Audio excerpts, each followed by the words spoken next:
जो लोग बोलते थे खेसारी लाल यादव का कभी बॉलीवुड सॉन्ग नहीं आएगा, खेसारी लाल यादव का बस का नहीं है कि बॉलीवुड सॉन्ग गा लें।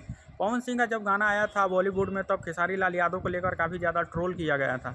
लेकिन दोस्तों दरअसल वरुण धवन का एक फिल्म आ रहा है जिसमें खेसारी लाल यादव और मासूम शर्मा ने दोनों मिलकर गाना गाया है। गाने का नाम है पनवाड़ी, जो कि सोनी म्यूजिक इंडिया से आज ही उस गाने को रिलीज़ किया जा रहा है। दोस्तों इस गाने को काफ़ी ज़ोर शोर से प्रचार किया जा रहा है क्योंकि गाना बहुत बेहतरीन होने वाला है। बॉलीवुड के सुपरस्टार वरुण धवन आप लोग जानते हैं, बॉलीवुड के बेहतरीन एक्टर हैं, काफ़ी फेमस हैं।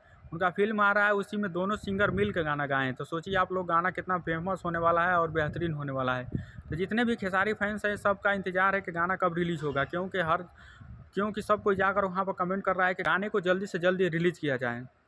आप लोगों को पता है खेसारी लाल यादव का बॉलीवुड सॉन्ग आ रहा है तो फैंस का इंतज़ार थोड़ी ख़त्म होगा।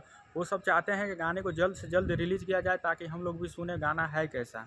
तो आप लोग का इंतज़ार ख़त्म होने वाला है। आज ही कुछ देर में गाने को रिलीज़ किया जा रहा है, तो आप लोग बने रहिए और जाकर उस गाने को सोनी म्यूजिक इंडिया पर ज़रूर सुनिएगा और बताइएगा कमेंट करके गाना कैसा है। चैनल पर नए हैं तो सब्सक्राइब करें, वीडियो को लाइक करना तो बिल्कुल मत भूलिएगा।